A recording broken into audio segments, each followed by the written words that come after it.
E aí pessoal, tudo bom? Deus abençoe vocês, Pastor Isaac aqui, passando só para falar um pouquinho sobre o vídeo que eu estou soltando aí. Nesse vídeo eu falo um pouquinho sobre os limites que nós temos e como Deus quer nos levar a romper os nossos limites. Então fica comigo até o final desse vídeo aí, vai ser uma bênção para você. Você que não é inscrito no canal, se inscreve aí, curte aí, dá uma moral para que a gente possa divulgar o Evangelho para o máximo de pessoas que a gente puder, tá bom? Um grande abraço, Deus abençoe, fica na paz.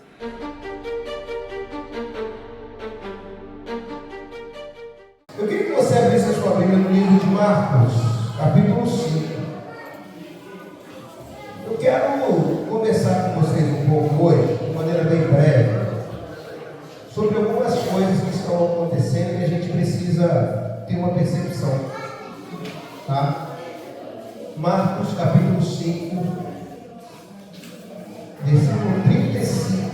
É um texto muito conhecido. Fala sobre a ressurreição da filha de Jairo.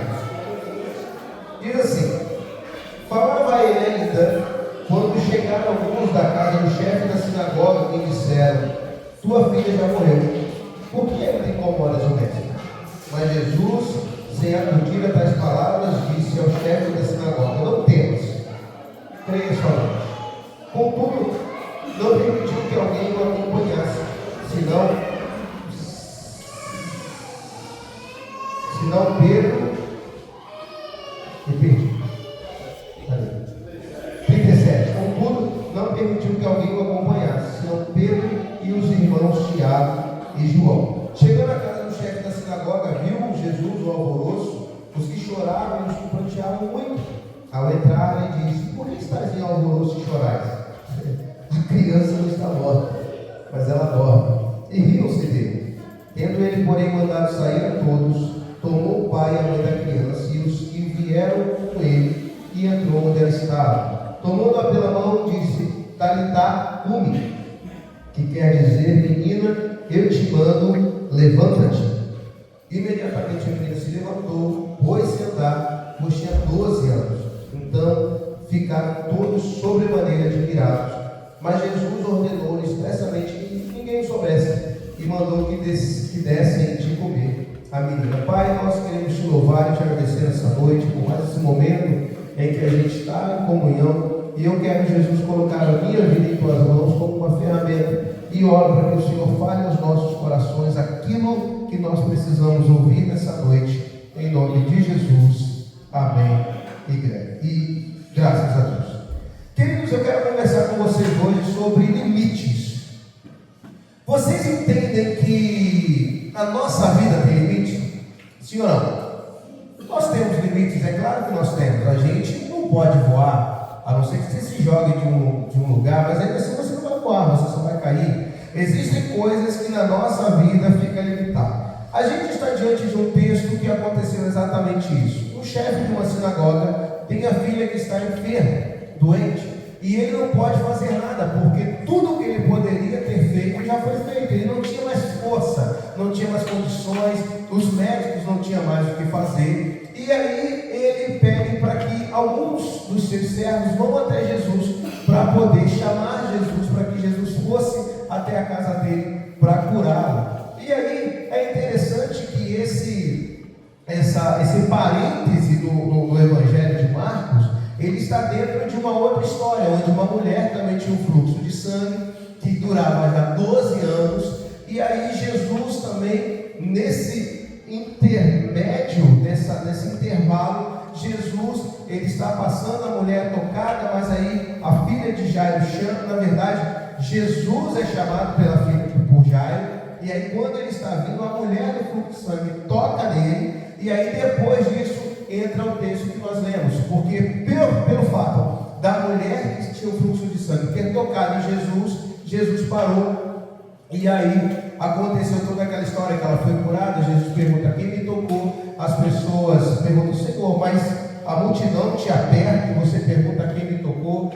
Esse intervalo talvez tenha sido justamente o tempo em que a menina faleceu. A Bíblia não fala quanto tempo que Jesus ficou naquele momento parado, mas a grande verdade é que depois que isso aconteceu, algumas pessoas chegam para Jairo e dizem o seguinte: Jairo, por que você já está incomodando o mestre? sua filha já morreu, deixa ele que não tem mais o que fazer. É interessante, irmãos, que a maneira como Jesus fala as coisas, e eu fico pensando que até quando no nosso limite chega no ápice e não tem mais o que fazer, Jesus tem sempre uma palavra de direção para nós, né? Porque ele fala muito claro para Jairo assim: olha, sem acudir às palavras, disse ao chefe da sinagoga: não tenha medo, creia somente. Somente creia, somente acredite. O que é impossível e o que está limitado para você, fica tranquilo que eu estou acima do seu limite, eu estou acima do que você precisa, fica tranquila. E é interessante que quando ele chega dentro da casa de Jairo, ele simplesmente diz o seguinte: por que vocês estão chorando? A menina não morreu, ela apenas dorme.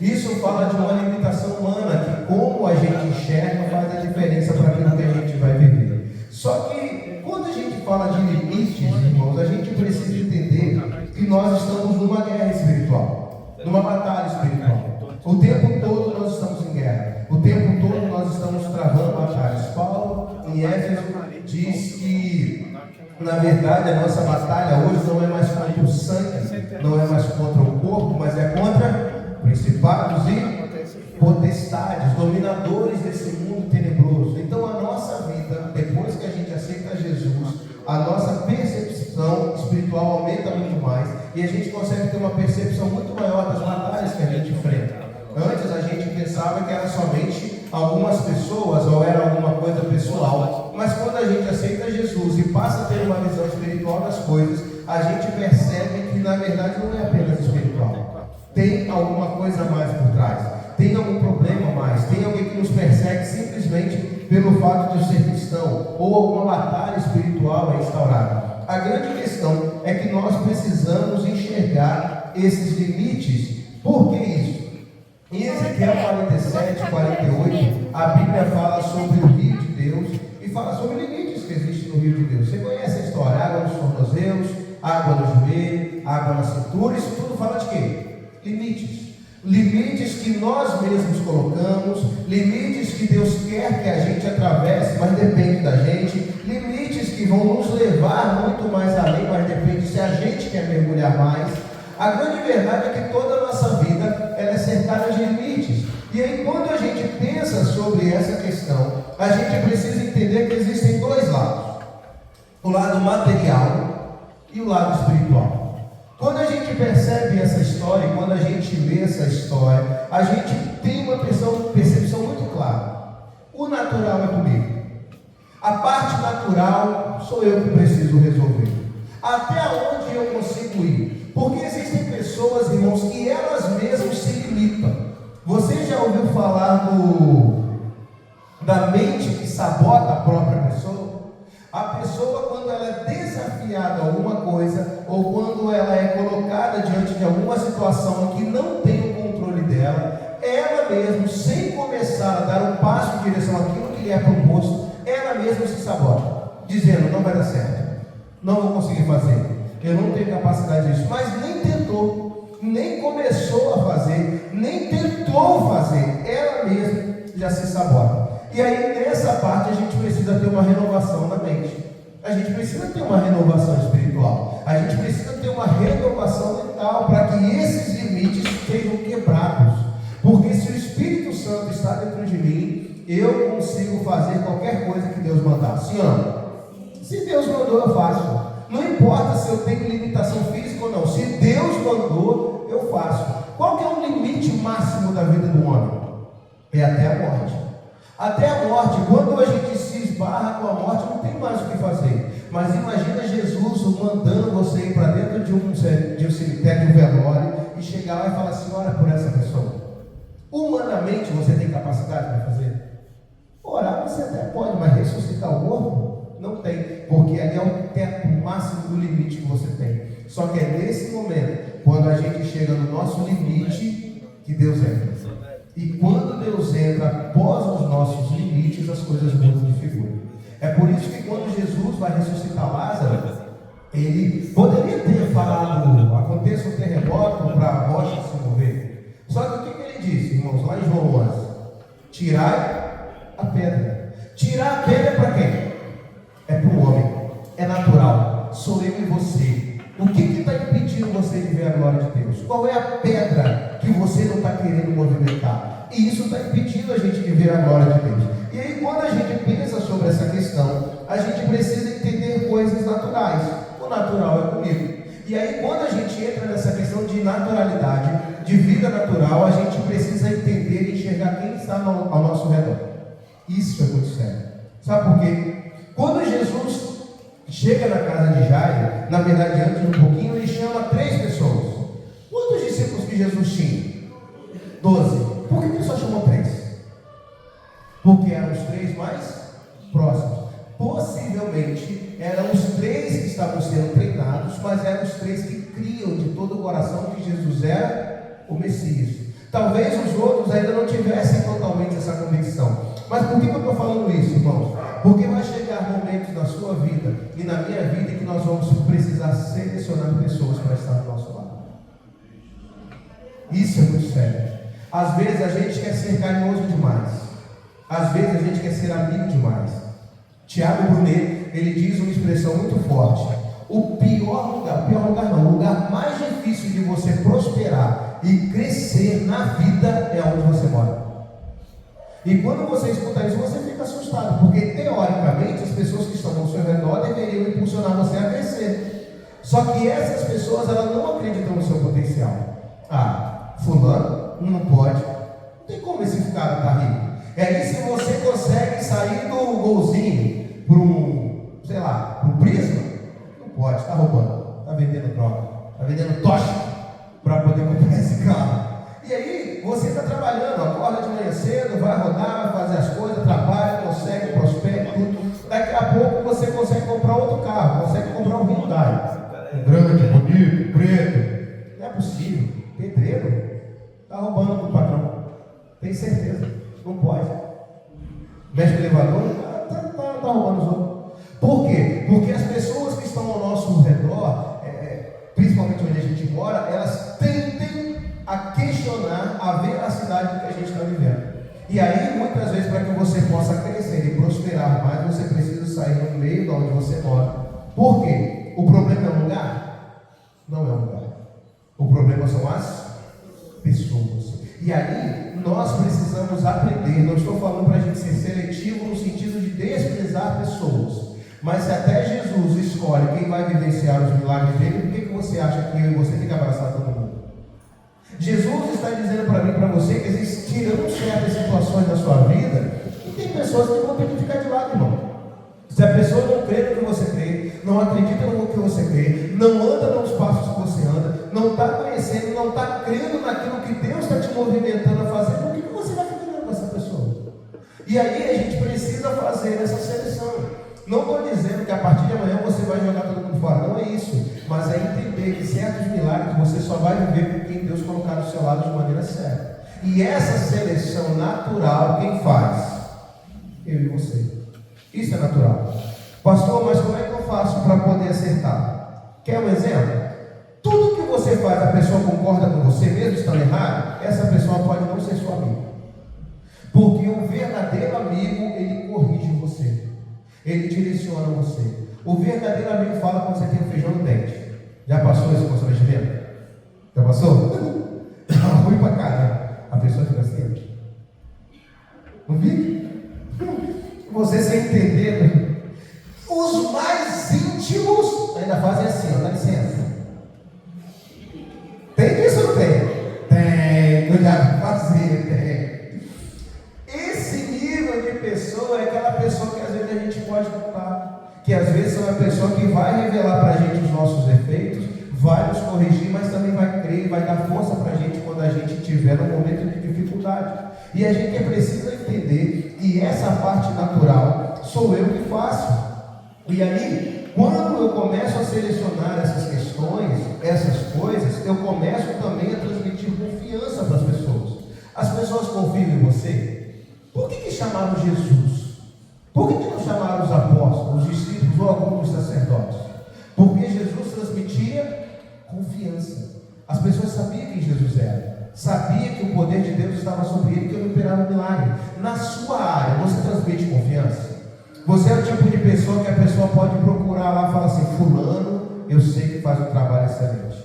Fulano, eu sei que é uma pessoa de caráter. Pode entregar isso aqui para ele que ele vai confiar. Você passa confiabilidade? E aí, existem algumas coisas, irmãos. As pessoas, quando elas olham de nós, quando elas precisam, elas podem confiar em você, confessar, conversar com você, tendo a consciência de que no outro dia, o seu nome não vai estar escrito no jornal da fofoca. Eu tenho ouvido esses dias muito irmão Lázaro. Lembra dele? Irmãos, que unção que havia naquele homem. Pena que Deus levou. Pena não, né? Porque Deus sabe de todas as coisas. Ele está melhor lá do que aqui a gente. Mas ele dizia exatamente isso. Está tão difícil encontrar alguém. Está tão difícil encontrar amigos. Alguém disposto a sofrer contigo. Pois para te acusar e te apontar, ó, existe sempre uma multidão. Mas Deus conhece os corações e Ele sempre estará contigo. Oh glória! Ele continuava. Mas em determinado momento ele dizia o seguinte: o grande problema de falsos amigos é que a gente conta alguma coisa para o irmão no outro dia, além de ele estar nos acusando, ele coloca no jornal da fofoca. Será que quando alguém te procura para conversar com você, você sempre tem um amigo mais íntimo? Você sempre tem uma pessoa com quem você conversa também e fala as coisas? A gente precisa tomar muito cuidado, porque a gente transmite a confiança que as pessoas precisam. E aí, a maneira como você se veste, a maneira como você fala, transmite confiança? A maneira como você trata os filhos. Você conhece a Bíblia ou você só copia o que os outros dizem? Isso aqui mexeu comigo, porque a gente vive na era midiática. E eu, esses dias, nessa época do King de Paulo, apareceu um outro jovem.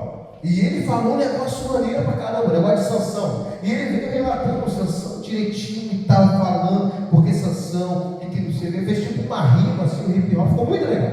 E ele falando de Sansão. E todo mundo veio abaixo, explodiu na internet, só que depois saiu que na verdade ele copiou algo de outra pessoa que já tinha feito, só que tinha ele para pedir. Ele tinha copiado o que foi feito. E eu fiquei pensando, será que a gente consegue ter uma palavra de Deus para as pessoas ou a gente só copia o que os outros dizem? Isso transmite confiança.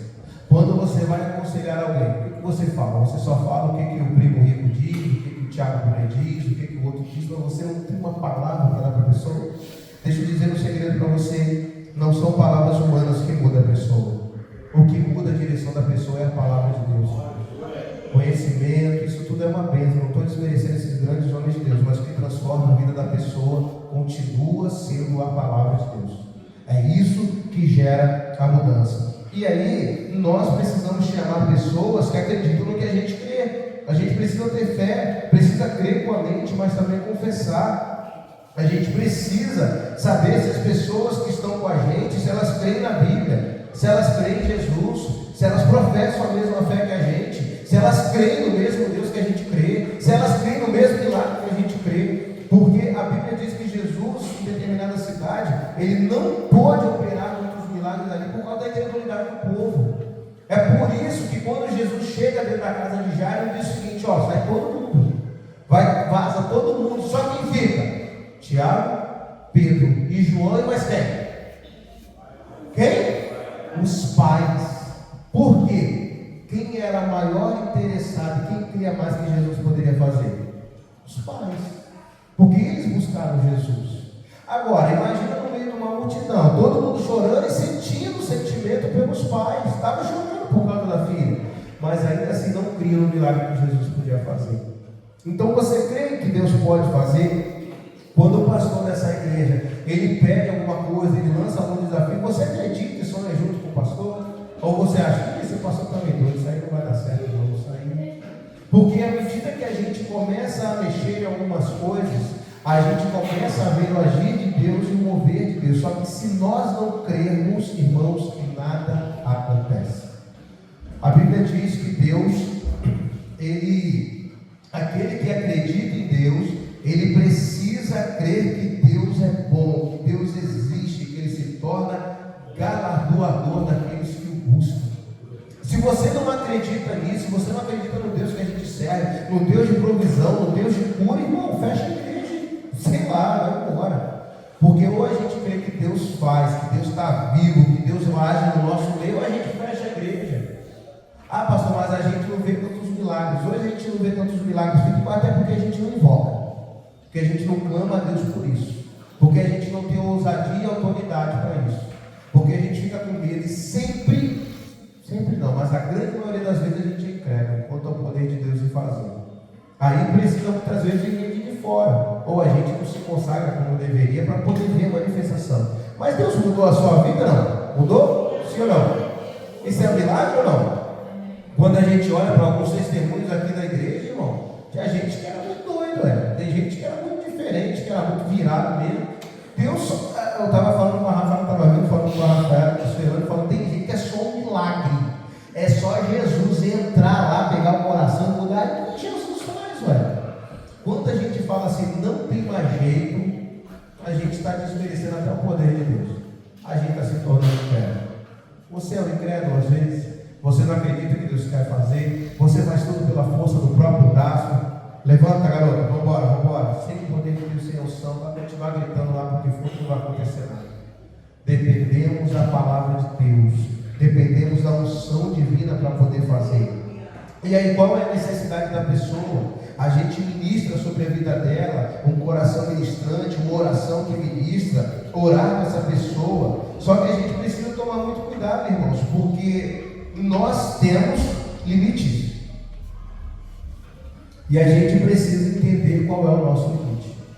Até onde eu posso ir? Até onde eu vou? Abra sua Bíblia em 2 Coríntios, capítulo 12, versículo 7, para você entender o que eu estou querendo dizer.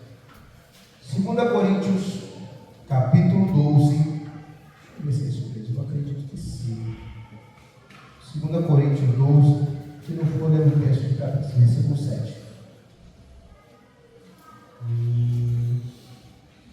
Não, deixa eu ver se é a primeira, acho que é a 1 Coríntios 7, deixa eu ver. Deixa eu ver se é Romanos. Pastor, eu marquei errado. Mas você vai lembrar da história. Não é em Atos. Deixa eu ver se é Atos 12, 7. O último, gente. A gente está gravando, não pode fazer essas coisas feias. 12, 7. Não é isso não. Eu não lembro. Bom, você vai lembrar do texto, olha só. Teve uns homens, um grupo de homens que chegou até o demônio para expulsar o demônio. Lembra disso? E aí o demônio falou, aí os meninos chegaram falando assim: em nome de Jesus, a quem Paulo prega, eu esconjuro vocês. Lembra dessa passagem? Aí o demônio falou assim: conheço Jesus e sei quem é Paulo, mas vocês, quem são? A Bíblia diz que o espírito que estava na pessoa, a pessoa possessa, pulou em cima dos guris, ó. Os garotos saíram tudo pelado, com as calças rasgadas, tá tudo bem. Atos 19, 3, olha aí, ó. Olha o Espírito Santo falando aí. Atos 19, 3. 3 ou 13? 13. E Deus, pelas mãos de Paulo, versículo 11, falava no milagre, fazer milagres extraordinários, a ponto de levar os enfermos, lenços e aventais do seu uso pessoal, diante dos quais as enfermidades fugiam suas vítimas e os inimigos se retiraram. Versículo 13. E alguns judeus, exorcistas ambulantes, gente, quando a gente lê a Bíblia assim, tem umas coisas engraçadas, não? Exorcista ambulante, tentaram invocar o nome do Senhor Jesus sobre possessos de espíritos malignos, dizendo: esconjuro-vos por Jesus a quem Paulo prega. Os que faziam isto eram 7 filhos de um judeu chamado Seva, sumo sacerdote. Mas o espírito maligno lhes respondeu: conheço a Jesus, sei quem é Paulo, mas vocês, quem são? E o possesso do espírito saltou sobre eles, subjugando a todos, de tal modo prevaleceu contra eles que, desnudos e feridos, fugiram daquela casa. Um demônio, uma pessoa possessa, bateu em 7. O que eu estou dizendo para você, irmãos? Olha quem eram esses 7 homens. Eles eram 7 homens, filhos de um judeu chamado Seva. Quem é esse judeu? O que está escrito na sua Bíblia aí? Sumo sacerdote. Isso me faz entender que filho de crente não é crentinho. Todos nós precisamos ter a nossa experiência pessoal com Jesus. E aí, isso está me demonstrando que nós temos limites. Se a minha vida não está andando de acordo com Jesus, por que eu vou meter a mão onde não tem que meter? Por que eu vou colocar a mão onde não é na minha alçada? Por que eu vou fazer certas coisas? E como eu falei no começo, nós estamos vendo uma batalha espiritual o tempo todo. A grande questão é que muitas vezes a gente não consegue ter esse pensamento na hora das batalhas. Nós temos aqui o Luiz, que é um mestre nessa área, que viveu isso durante muito tempo. E a gente entende isso, irmão, que tem coisa que o inimigo vai fazer na nossa vida. Porque a vida da pessoa não está como deveria. E aí, a soberba é a abertura para o inimigo bater. Pessoas, elas estão ficando perturbadas, elas estão morrendo espiritualmente por causa de displicência, pecado não arrependido e não confessado, falta de perdão, desonra. Você sabe que até a desonra é a abertura para que o inimigo age na vida da gente? Isso é muito sério. Se você não honra as pessoas que estão sobre a sua vida, você está dando legalidade para o diabo agir na sua vida. Isso é forte. Falta de perdão, você acha que acontece? Não. A Bíblia diz que aquele que não perdoa ao seu irmão, depois de ter sido perdoado por Jesus, ele vai ficar preso e ser atormentado por verdugos. Sabe o que são verdugos? Atormentadores. Quando a gente transfere isso para o mundo espiritual, a gente está falando que demônios vêm atormentar pessoas que não liberaram perdão. É por isso que de vez em quando a gente vê algumas atitudes de algumas pessoas que parece que estão bem, mas não estão. Por que não liberaram perdão? E aí o que acontece? O inimigo vem toda hora e acusa, aponta, bota o dedo. Por quê? É pecado não confessado, é pecado que não foi falado, é pecado que não foi abandonado. E aí tem uma questão também muito forte, que é quando a gente tenta ajudar pessoas que Deus está corrigindo. Isso é grave, tá? Quando você coloca a mão de Deus no quando você colocar, irmão, às vezes a pessoa está passando por tratamento de Deus, você vem todo carinhoso querendo ajudar. Você já viveu isso? Uma vez a Rafaela, a gente estava no encontro. Minha esposa é uma santa, irmão. Ela vai para o céu porque ela casou comigo assim. Ela já tem lugar, calma, deixa eu falar. Ela já tem lugar garantido por me aturar. Deixa eu nem terminar, irmão. Calma aí, mano. Mas não é isso não, pelo sangue de Jesus que ela vai. Mas teve uma vez que a gente estava no encontro. E aí teve uma pessoa que ela estava sentindo uma dor muito forte na perna. Lembra disso? Muito forte. E aí a gente não tem noção do que a gente ora muitas vezes. O que a minha santa esposa foi fazer? Senhor, em nome de Jesus, toma essa mulher em tuas mãos, nós operamos tua cura e tal, e que não sei o que. E aí ela soltou essa frase, ó, que eu lembro como se fosse hoje. Senhor, que a dor que ela está sentindo passe para mim. O que aconteceu durante o encontro? A mulher, não foi? Ela ficou curada, levantou, pulando, brincando, e quem começou a sentir a dor? Pastor. E ela ficou durante todo o encontro. Depois, quando a gente foi para casa, que a gente foi avaliar o que tinha acontecido, porque ela tinha falado isso. Por quê? Foi colocar a mão no lugar que Deus estava tratando. E o pior de tudo, pediu para sentir a dor. Você que é pai, quando você coloca a mão sobre o seu filho que está enfermo, cuidado quando você pede para a dor dele passar para você, tá? Toma cuidado. Dependendo da situação, é complicado. E aí, a gente precisa tomar muito cuidado com isso, porque nós precisamos ter limites e entender. Você sabia que existem pessoas, até mesmo, o que eu vou falar pode causar até um pouco de escândalo, mas Deus disse para Jeremias assim: pare de orar por esse povo. Esse povo não quer se arrepender mais. Paulo disse assim: esse aí eu já entreguei para Satanás, para que se porventura o corpo for destruído, a alma ainda tenha salvação. Existem pessoas, irmãos, que até para orar a gente tem que ter sabedoria, porque às vezes, dependendo da situação, nem orar mais pode. É sério isso. Então, nós precisamos entender qual é o nosso limite. E aí, dentro dessas batalhas espirituais, a gente precisa ter o quê? A armadura espiritual de Efésios 6, versículos 10 e 11. Quando a gente fala sobre isso, até numa batalha espiritual, a gente precisa saber como batalhar. Precisa saber para que tipo de ordem a gente dá, que tipo de hierarquia a gente faz. E eu quero perguntar uma coisa para você. Você acha que tem autoridade suficiente para expulsar o demônio? O que você acha? Tem ou não? Por você não tem. Mas a Bíblia diz que Jesus nos deu autoridade no nome dele para expulsar demônios, para curar enfermos, para pisar em serpentes e escorpiões. É todo mundo? Os discípulos. Mas aqueles que vivem de acordo com o que ele ensina. E é aqui que está o principal problema. Porque que tem muitas vezes pessoas que estão passando por dificuldades e lutas sem saber, porque entraram em batalhas que não é para entrar. E aí a gente precisa saber o nosso limite. Mas não é para ficar com medo, irmãos. Porque se Deus não direcionar você, não falar para você não fazer, você vai e faz. Porque a palavra já foi lançada. Vai e faz. Você tem autoridade para fazer, sim ou não? Agora, se Deus está falando para você segurar a onda, para não fazer, para não se meter, ou você quer se meter em lugar que não tem que se fazer, aí derrute tudo.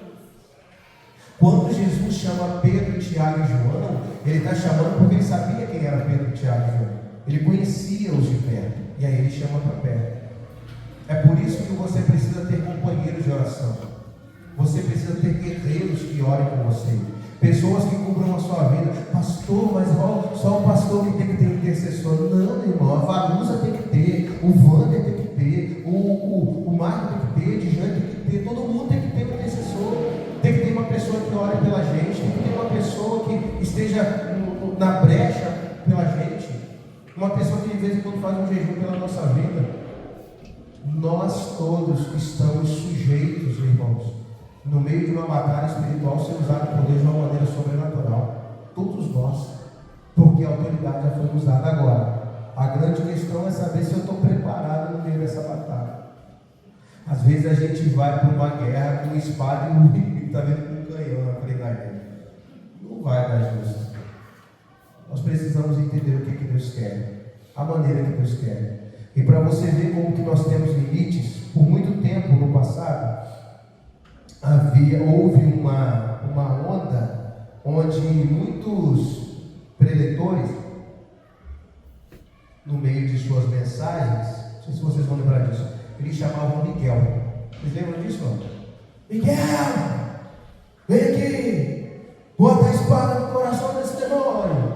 Vocês lembram? Vocês viveram isso? Não? Os mais novos aí dos Netflix não vão conhecer, não. Só os Sessão da Tarde. Sessão da Tarde vai lembrar. E aí teve uma onda disso muito grande. Só que a gente cai no erro teológico gigante, porque a Bíblia diz que existem limites até mesmo em termos de nações no mundo espiritual. Tanto sim que quando Gabriel vem dar uma notícia para Daniel, ele fala assim: eu já tinha vindo, saído muito tempo do lugar. Desde o primeiro dia que você se colocou a se humilhar, orar e jejuar ao seu Deus, a resposta já foi lançada. Só que eu fiquei 21 dias guerreando contra o rei da Pérsia. Eu não consegui, contra o príncipe da Pérsia. Eu não consegui passar para vir para cá. O que eu tive que fazer? Chamar alguém maior do que eu para poder guerrear no mesmo nível que para eu poder conseguir passar. O que Deus está ensinando para a gente, irmão? Até no mundo espiritual tem limite, tem hierarquia. E a gente precisa entender qual que é o nosso papel. Aonde que eu consigo agir, até onde eu consigo ir, até onde eu consigo fazer. Esse é o nosso limite. Como eu falei para vocês, o meu limite, se é até aqui, eu posso perguntar para Deus se Ele me permite mais além. Se Ele permitir eu ir mais além, eu vou mais além. Você acha que Deus tem limite aqui para a nossa igreja? Tem. Você acha que todas as pessoas aqui do bairro Três Postos vão vir para cá? Não vai. Por quê? Porque Deus preparou um grupo para essa igreja, preparou um grupo para a Assembleia, preparou um grupo para o Wesleyana, preparou um grupo para a Vitória. Qual que é o meu desafio? Saber quem são as ovelhas aqui, para virem para cá. É por isso que eu oro muito e peço para que a gente não convide. Eu sempre falei isso para vocês: não convide a gente que está em outra igreja, não. Deixa lá. Deixa lá. Agora, está desviado, não está indo para a igreja. Aí a gente tem autonomia para chamar. Por quê? Porque as nossas são nossas. É o nosso limite. Eu ainda não sei qual é o nosso limite territorial. Enquanto Deus não mandou falar nada, enquanto Deus não me proibiu de nada, vamos fazer evangelismo até onde Deus mandar. Se tiver que ir lá em Pinheiral fazer, a gente vai lá em Pinheiral. A gente tem ouvido aqui lá do Cidermano, irmão, lá do outro lado do mundo. Por quê? Porque eles são nossas ovelhas. Deus chamou para cá, a gente tem gente de Pinheiral aqui. Tem gente que está vindo para cá no conforto. Não sei, Deus achou graça, mas nós precisamos entender o nosso limite. Deus tem algo a mais para nós. Quanto mais você mergulha, quanto mais você se aprofunda, mais Deus revela qual é o seu limite. E mais do que isso, mais Ele aumenta o seu limite. Quer um exemplo bíblico disso? Quando Jesus ele conta a parábola dos talentos, a Bíblia diz que ele deu um talento para um, 2 para outro, 5 para outro. Os 2 primeiros multiplicaram, 5 fez 10, o que estava com 2 fez 4, mas teve um que ele fez o quê? Enterrou o talento. Quando Jesus volta, Jesus faz a cobrança dos talentos e fala assim: cadê o talento? Eu tinha 5, multipliquei, toma. Eu tinha 2, multipliquei, toma. Eu tinha 1, enterrei. Então tá. O que Jesus faz? Jesus faz assim: você que enterrou o seu talento, você vai ser amarrado e jogado onde vai ter ranger de dentes e choro e pranto. Pega o talento dele e dá para quem? Para quem tem 10. Porque aqui muito é dado, muito é cobrado. Mas quem muito tem, também mais lhe será dado. O que Deus está dizendo? Que existe possibilidade de nós aumentarmos o nosso limite. A nossa capacidade de Deus pode aumentar ainda mais. E aí, irmãos, isso é natural. Eu preciso me preparar para aumentar o meu limite, para aumentar a minha capacidade. Eu quero botar 500 pessoas aqui dentro. Eu quero botar 3 cultos aqui dia de domingo. Eu tenho capacidade? Sozinho não. Mas eu estou trabalhando e preparando obreiros para que chegue nesse lugar. Eu estou preparando pessoas para que tenha 2 cultos aqui na igreja. Agora, eu tenho pastores suficientes para poder cuidar das ovelhas que Deus vai mudar? Eu estou preparado. E pela fé eu já tenho. Já tenho. Só falta Deus mandar. Só que isso é natural. Eu preciso que vocês se preparem. Eu preciso me preparar. Nós precisamos nos preparar para o que Deus está mandando, irmãos. Eu não tenho dúvida que Deus quer mandar mais coisa para a gente. Eu não tenho dúvida que Deus está preparando mais coisas. E um sinal muito forte na minha cabeça, e nada tira isso da minha cabeça. Deus também falou que não é, então eu prefiro crer que é assim. E continuo crendo. A Claudinha fez uma festa para 40 crianças. Vieram 80. Eu falo isso o tempo todo para poder sacudir a sua fé. A gente está fazendo culto pensando em expectativa de 150, de 100, 110 pessoas. Pois é, Deus vai nos surpreender e vai começar a mandar mais gente. Esse é o desejo de Deus. Então a gente precisa estar preparado para essas pessoas que não vão vir, para esse louvor que vai começar. O pessoal do louvor está se preparando, o pessoal da diaconia está se preparando, o pastor está se preparando. Porque se eu continuar entregando toda vez arroz com feijão para vocês, irmão, não vai adiantar nada. Tem dia que eu tenho que preparar uma feijoada para vocês comerem. É uma vaca atolada, é uma verdade. É uma buchada.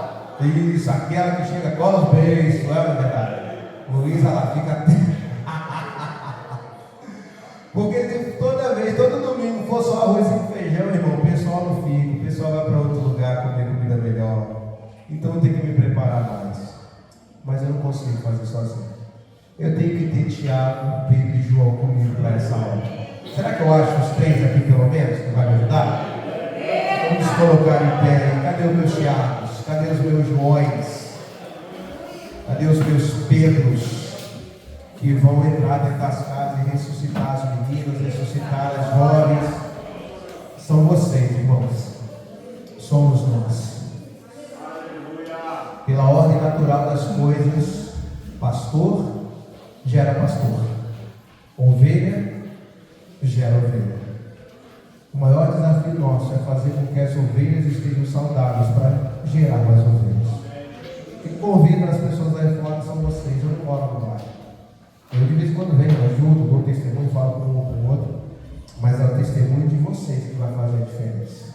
Amém? Vamos orar. Você recebe essa palavra? Em nome de Jesus, vamos orar. São 9h em ponto.